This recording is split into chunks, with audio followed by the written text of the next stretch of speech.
Hi, I'm Jinhee Kim, and I'm the CEO and co-founder of UYU.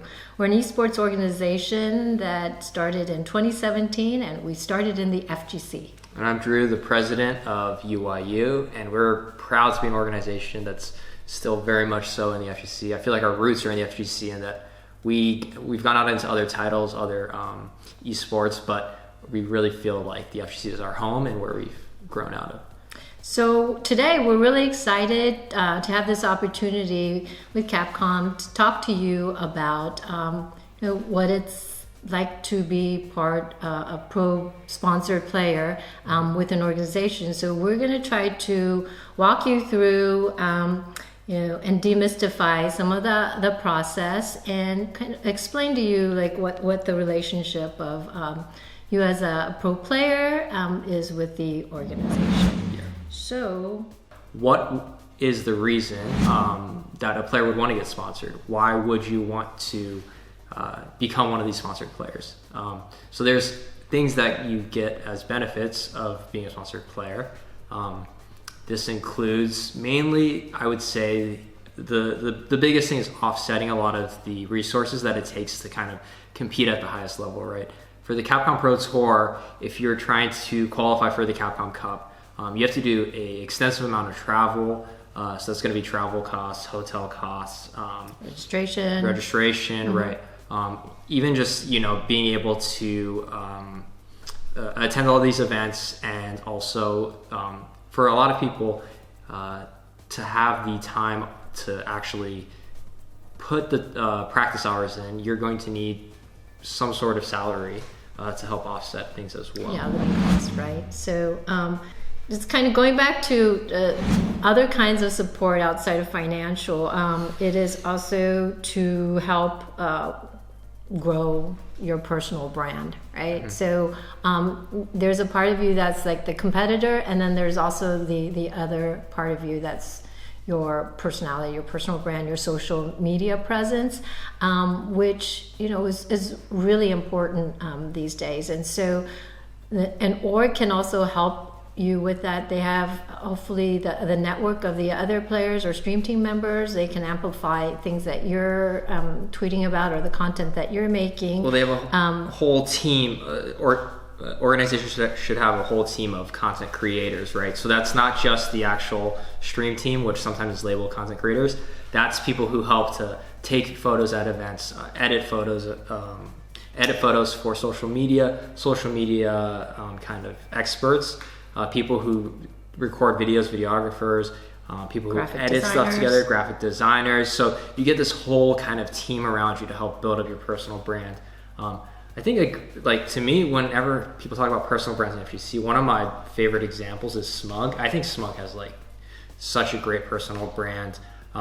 He's obviously a part of a great org in Rise, but everything he does is just on stream, in person, in interviews. He just really, he has his own kind of catchphrases and stuff like that too. I think that's a lot of fans.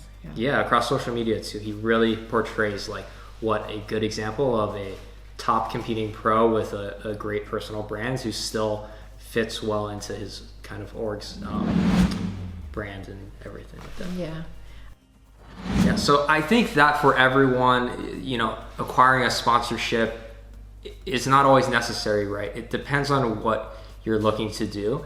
And for those of you who want to be a pro player, who want to be turning this into something more than just competing when you can and competing for competition's sake, there are some aspects that may kind of seem like a job at first, but when you really think about it, it becomes stuff that all helps to build your personal brand, helps to elevate you to new fans, and just grows you as an individual.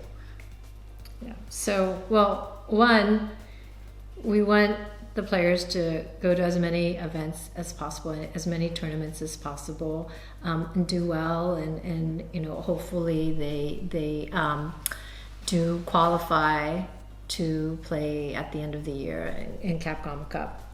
But in addition to that, we want them to represent themselves, themselves and the org in a very professional way, at the tournaments. And then in addition, at the tournaments, a lot of times we will be creating content, meaning we'll be filming videos, vlogs. We may be doing vlogs, whatnot. So it's almost like sometimes I think they start getting used to it, but it's like having a camera around you, like a lot of times, right? And so it seems kind of distracting at first, but I think a lot of players get used to that. We also have we have sponsors that are great supporters of the FGC and a lot of the different tournaments. Astro usually is at most of the bigger tournaments. Not renting out. Well, they're like a title sponsor of Yeah. CEO, Combo Breaker. Right. Yeah. But then, so they'll have a booth and they'll have some called activations where the players come by sometimes to meet with the fans or do some, play with the fans, play some matches with the fans and things. So in addition to focusing on getting out of pools and getting to, top 16 and all that, there may be times that you need to step out for a photo shoot or to do something. So that's at the tournaments, and then outside of the tournaments, we do expect you to be active on social media, meaning that we expect the players to stream, tweet, sometimes Instagram and whatnot, and just really engage with the community. Engage with the community and be a positive force in that kind of dialogue that goes on in social media in the FGC. I think we have a very robust selection of ways in which you can kind of communicate with the fans and the community and other players, and it's important that you always remember you should be yourself in everything that you write, but also that you're representing your team and by association everyone else on your team, sponsors and all that. But for me, I think that we have certain players that are really great at one platform, say Instagram. Kami's sensational on Instagram. I don't understand how he understands that platform so well. And then we have, NL is one of the top Korean fighting game streamers, I believe, if not the top for Twitch. But then he doesn't understand Twitter at all. So it's kind of like helping everyone figure out where they shine the best to connect with the community. So it's not like we force everyone into things that they aren't good at, right? It's amplifying the strengths and then also helping the weaknesses out a bit too. So now that we've kind of talked about what it's like, what the relationship between a pro player, sponsored pro player, and a organization is, the benefits that they both give to each other, let's discuss the question that I'm sure a lot of you guys have. How do I become a pro player?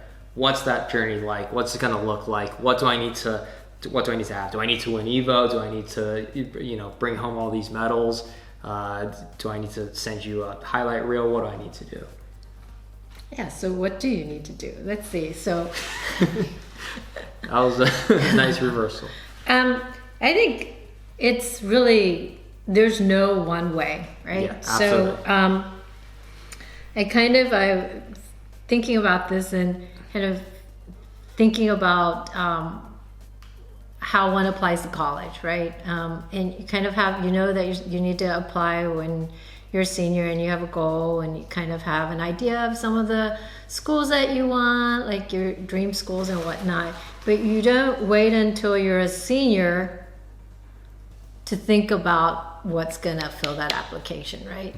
You have to, from the time nowadays, from the time you're a freshman or a sophomore, be kind of thinking about that senior year where you're going to have to apply, and you're going to not only have to have the good grades and the good SAT or ACT scores, but then you're also going to have to show whether it's your leadership or your clubs or your sports or whatnot. So, just like how I feel like colleges, they look at you, at least in the US, very holistically, right? Okay, so the reason I use the analogy of college, applying to colleges with getting ready to pitch yourself to a pro team is that similar to applying to colleges, there's a lot of different roads that you can take, right? And so we want to talk to you about just through some illustrations of how some of our roster got to become part of our UYU family, take you through some of that journey, and then and to just show you how different it can be for each there's been many routes for each person. So I think if we go back 3 years, we're brand new.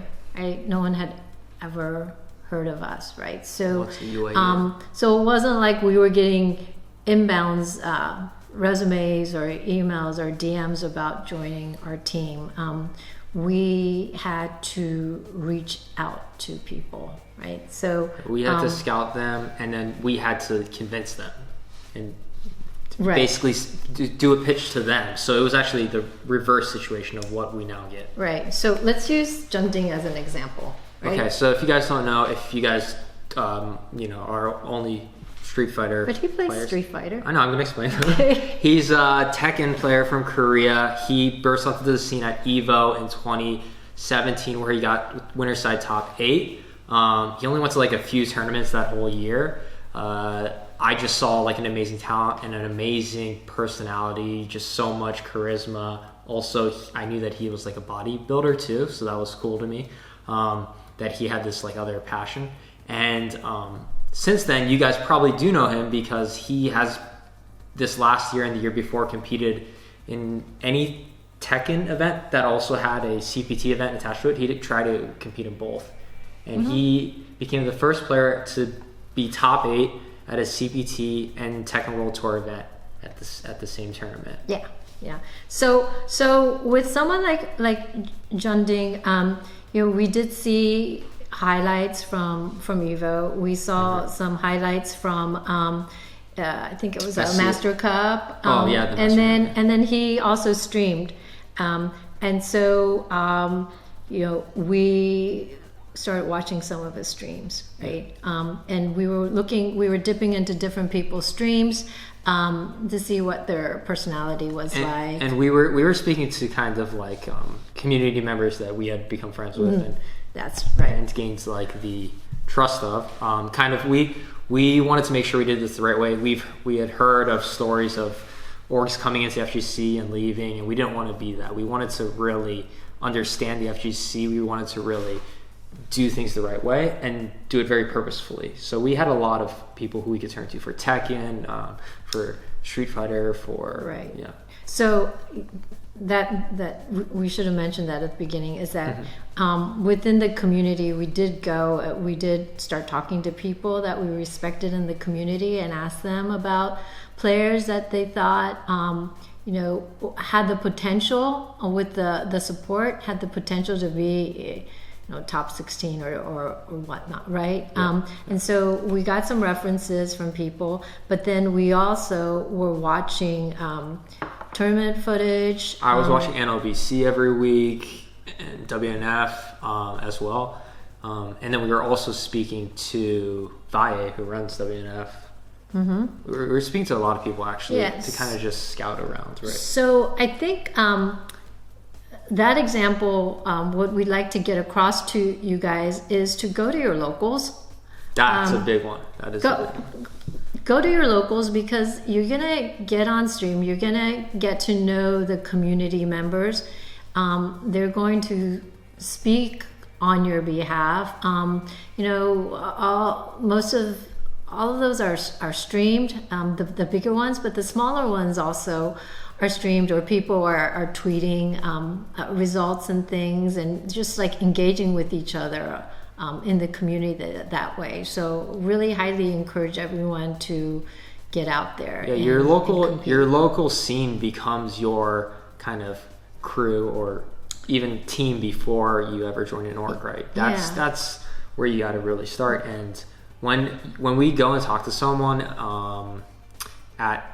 we go traveling around a lot, so we go to as many locals as we can, and they all speak super highly of someone. That automatically gets that person on our radar. Yeah, And I think with Jinhee, he didn't travel that much internationally, but he But did play everyone locally all knew the him. time. Everyone knew him locally. And he was friends with Roommates and friends with very well known, like with Sane and JDCR at the time, who was very well known, right? And so when you do practice and train and practice with others, that does give you visibility. And like we said, he also was streaming all the time, so we could go in there and check out his gameplay. Kami on our team was and is friends with Punk and Do and Smug, and he was going to NLBC all the time. And we were working with Rise on a project for Evo Japan, and I was talking to Smug. I was like, who are the people you think should be sponsored? He's like, you got to check out Kami. And we were already checking out Kami, but yeah. So having the support of your local scene is really something valuable. It's really important. So then, I think once we had been established for a little while longer, we started getting some inbounds through whether Twitter or email, and so then Fergus had reached out to us.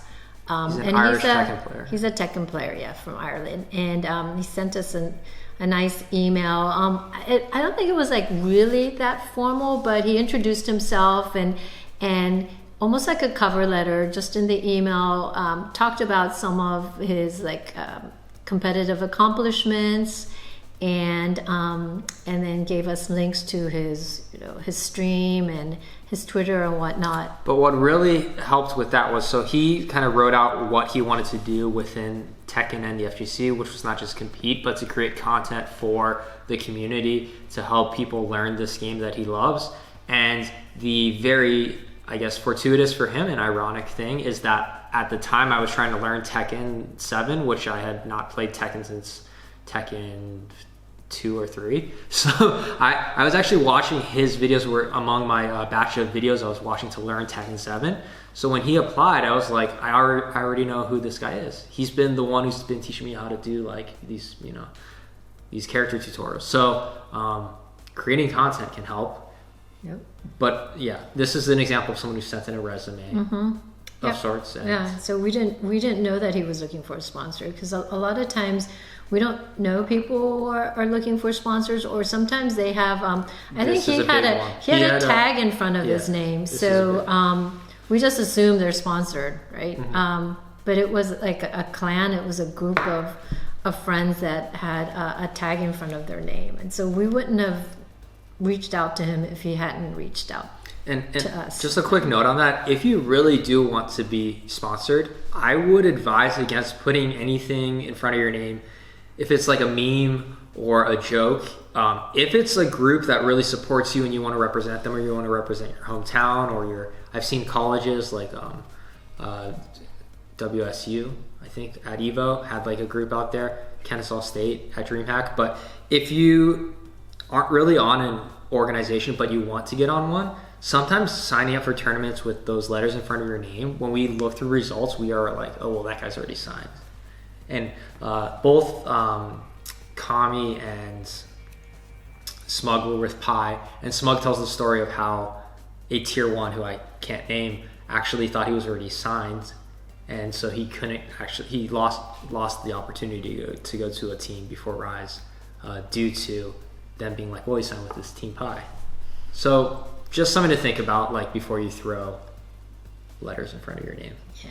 And then I think Kizzy also sent in a really nice cover letter. Kizzy K, yeah, K, plays Guilty Gear, and he plays so many. He plays every game. He is so good at fighting games. So he also sent in a cover letter. So it wasn't like a fancy thing or anything. It was just a really nice cover letter saying who he is and his accomplishments and what he was looking for. So then from there we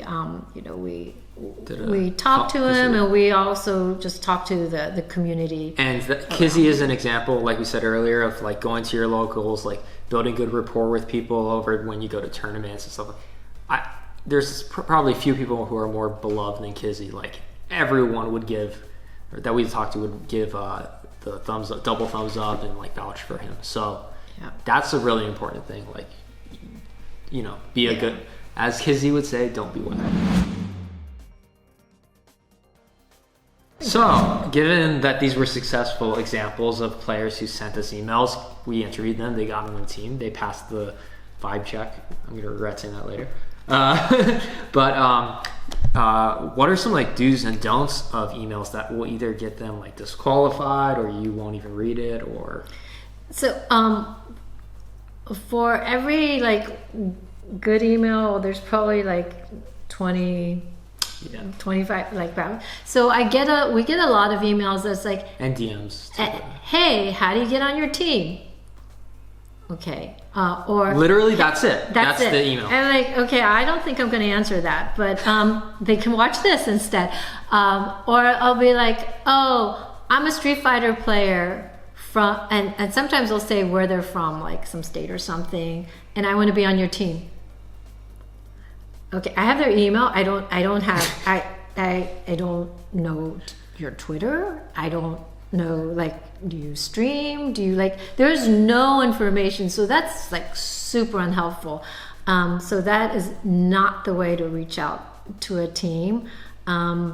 Or have someone who spams our Instagram with highlight footage, like maybe like 5 a day and tags us. Yeah. That's also okay. Once or twice, okay. I see you. I'll check it out. But like, I would be honored if it was like every day and it was just UYU, but it's like 40 different orgs that he tags, or he or she tags. Yeah. So what was successful about Fergus and Kizzy and Deoxys is that they took the time to give us kind of bullet points of what they've accomplished at their locals or regionals, or some of the bigger tournaments. What they've done recently. Yes, and what they're looking for, what they're hoping for when they join. But then also giving us like links, like give me your Twitch, give me your the better ones. They'll have their links, and then they'll have like the stats on it too, right? They'll have like the number of followers and whatnot, so that I have something to follow up on and look through. So I think it's about the information that you present, and if it's done in a nice, formatted and looks like you took the time, then that's great. And also if you get our name right, because I also get a lot of emails where it's a different org's name. I remember a player who's made an Evo top 8 before, who sent an email to us that said, "Dear Echo Fox, I would love to blah, blah, blah." And I just remember being like, Which is, like we all do that. Like when I have a resume and I'm like applying to jobs, like, it's cut and paste, right? And you got to switch out the name, but please proofread just it. proofread it. All right. So we've talked about at the beginning how we went out and scouted some players. Through tournament footage and like lurking in their Twitch chats, and just asking leaders in the community for the recommendations. And then we also just talked about some examples of players reaching out to us through email or DMs or whatnot. And so then I think the other way that we've gotten some players is through actually meeting them at tournaments. So it's multi-level.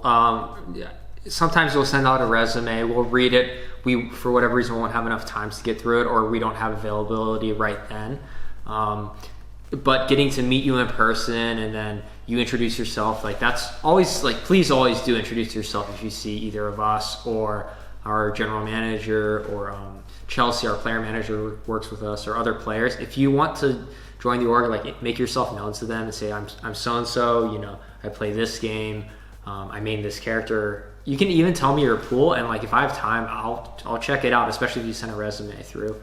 And there have been times where, I can use an example here. So we didn't have at the time like room for another, not just Street Fighter player, but like FGC player when JB first wanted to join UYU.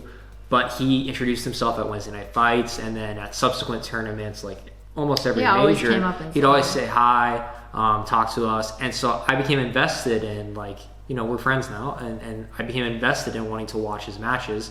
And as I did, I was like, he's really good. He got scooped up by another org, but then things didn't work out there. And so right before Capcom Cup, we were all getting ramen together. And we were just like, hey. So that's a great example of that he always came up and said hello to us. I think another example is like he's a Tekken player, Lohai, who we had known about for a while, and it was we were scouting him really early on, but he was on another team.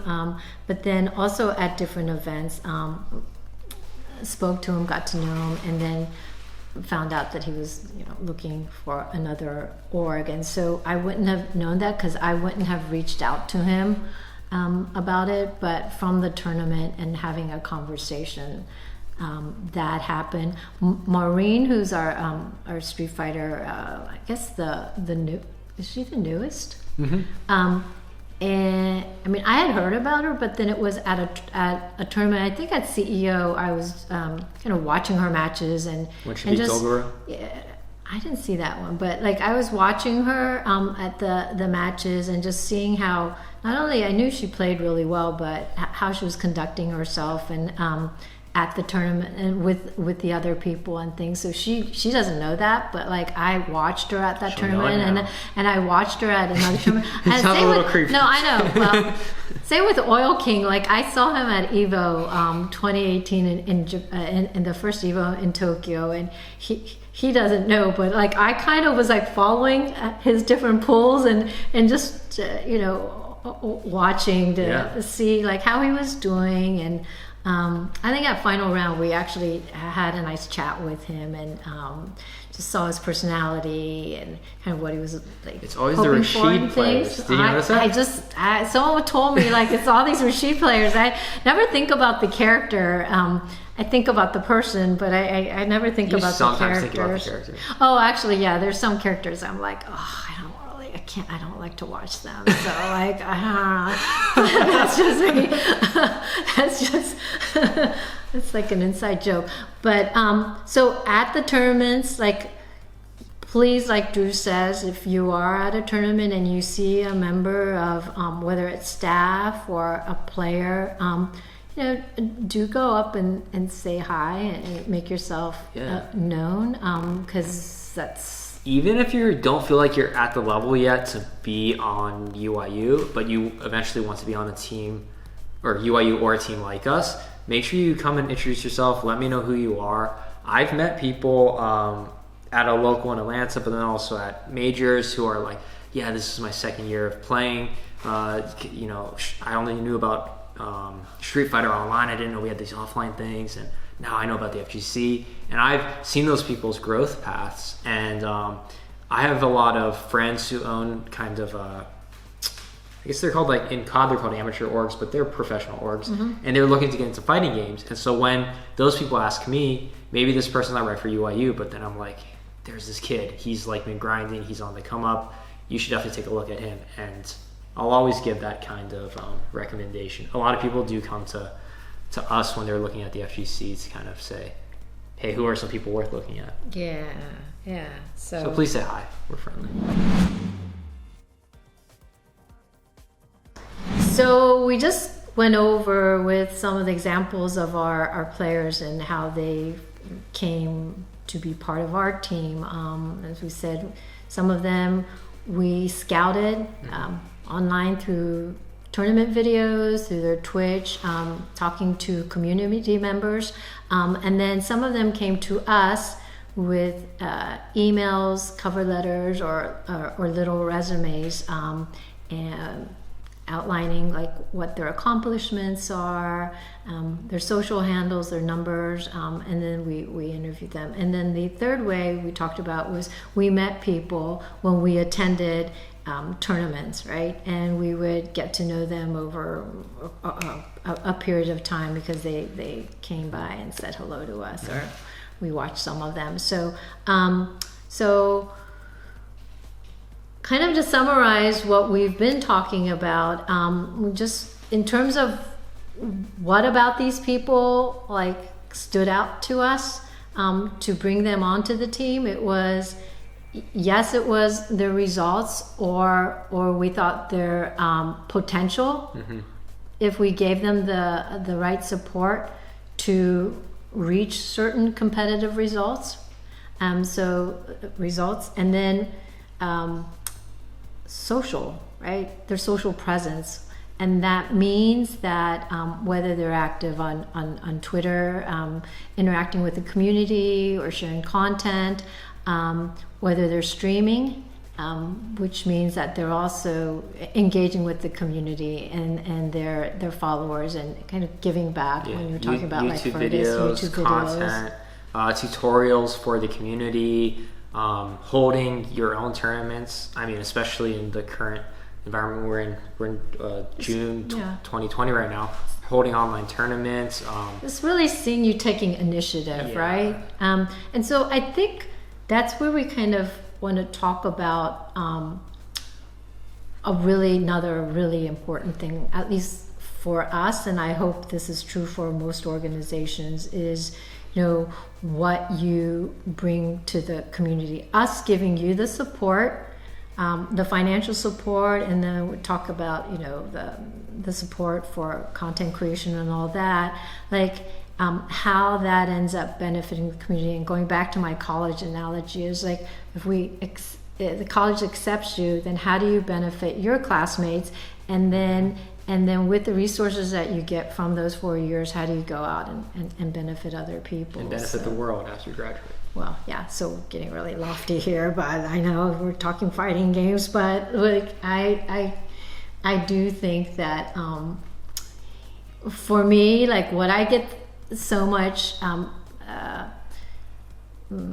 like good feels, what's that right word? Vibes, like vibes. I don't know what the Zoomer word is for, but what makes me feel good is watching our players use their platform and like to engage with the community, and then to do initiatives and like support and kind of give back to the community, right? So when sometimes we talk to our players about which tournaments to go to, and there's some in countries that maybe don't get as much like spotlight, then I really encourage them to go to that tournament in Greece, or go to that tournament in Peru or something, because I think it's exciting for the player, but then exciting for the community to have an international, like more well-known player come and be part of that tournament, right?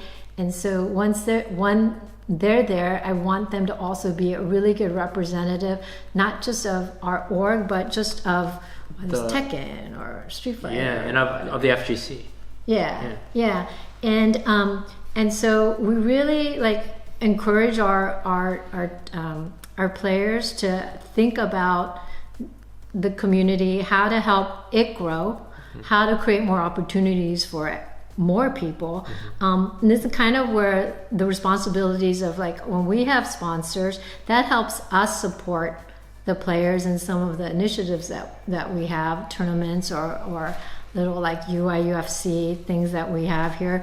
But then the players doing contents or shout outs for our sponsors, that also benefits everybody, because the more that we can encourage people to support the teams or the players or tournaments, meaning like these sponsors, whether they're endemic or non-endemic, I think that helps the community have more resources, right? Yeah. It helps tournament organizers have more resources to put on better tournaments.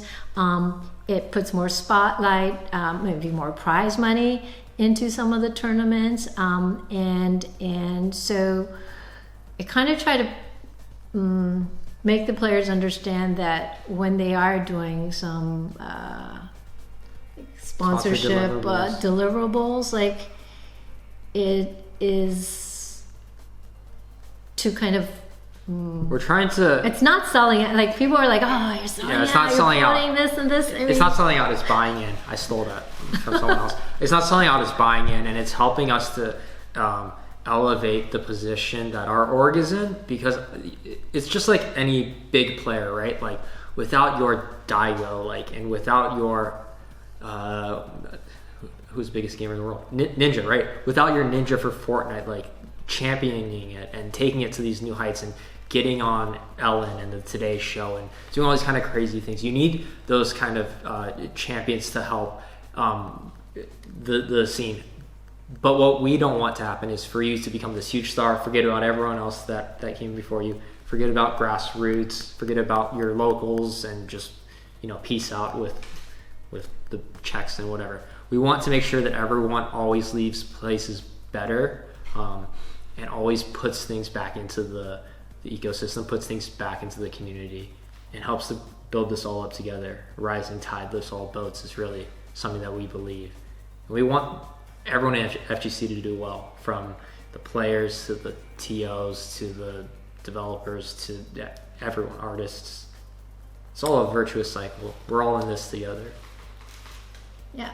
So, so we've talked a lot now. So Definitely have. I hope that we were able to shed a little bit of light into the process of, what it's like to be a sponsor player, how to become and approach an org to be a sponsor player, and some of the benefits and how you can grow from it and how you can help the community. And we're excited to hear some of your questions afterwards. And hopefully